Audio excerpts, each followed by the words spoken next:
విడు మొరటోడు అని వాళ్ళు వీళ్ళు ఎన్నెన్ని అన్న పసి పిల్లవాడు నవ్వాడు.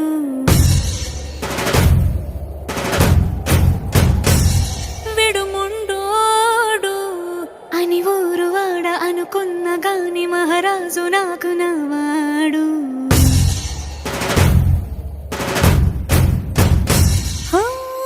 మాట పెడుసైనా మనసులో వెన్న రాయిలా ఉన్నవాడిలోన దేవుడెవరికి తెలుసును నాకన్నా.